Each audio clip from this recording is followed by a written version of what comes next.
une notion qui est très importante à nos yeux et qui se vérifie tant dans le champ de l'alimentation que dans le champ de la mise en place d'une communication alternative par exemple. Alors cette phrase clé est celle-ci: la répétition est la clé de la réussite.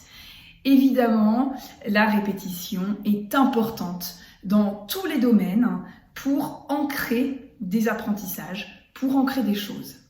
Alors on le sait, mais la mise en pratique n'est pas toujours facile. Par exemple, dans le domaine de l'alimentation, je propose en tant que parent des aliments régulièrement à mon enfant et très vite on se rend compte que on se dit mon enfant n'aime pas cet aliment, je lui ai déjà proposé à plusieurs reprises. Alors les orthophonistes régulièrement vont dire mais combien de temps avez-vous essayé ou combien de fois avez-vous proposé? Car la répétition est la clé de la réussite pour ces enfants qui ont des difficultés sensorielles, qui vont devoir prendre leur temps pour appréhender les aliments, les toucher, les sentir, les goûter, parfois les recracher. Et en fait, ça prend beaucoup de temps parfois. Le temps n'est pas le même pour les parents et pour les enfants. Et les parents attendent des résultats rapides. Et c'est normal. On se dit, si j'ai essayé 3, 4 fois, 5 fois, c'est déjà pas mal. Et pourtant, c'est toujours aussi compliqué. Eh bien, n'oubliez pas, les parents, que la répétition est la clé de la réussite. Et parfois, c'est long et ça prend du temps. Et la notion de temps est également essentielle.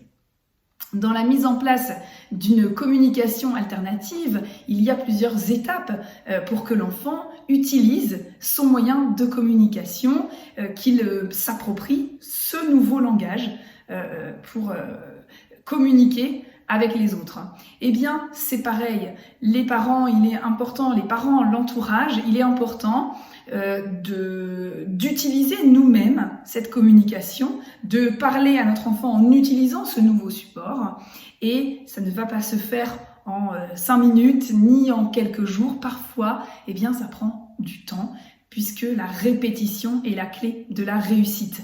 Donc, on n'oublie pas, eh bien, on le fait, on le refait, on le refait encore et encore. Et surtout, on essaye de ne pas se décourager, d'accord? Gardez toujours en tête qu'au plus nous proposons à l'enfant, eh bien, au plus il a les chances d'y arriver. Et il va y arriver, il n'y a pas de raison. Voilà. Si vraiment vous êtes inquiet pour votre enfant, si ça prend beaucoup de temps ou que vous avez l'impression que vous n'avez pas tous les outils en main, eh bien, n'hésitez pas à en parler à votre médecin qui pourra prescrire un bilan orthophonique afin de faire le point avec le professionnel sur les difficultés, mais aussi les compétences de votre enfant.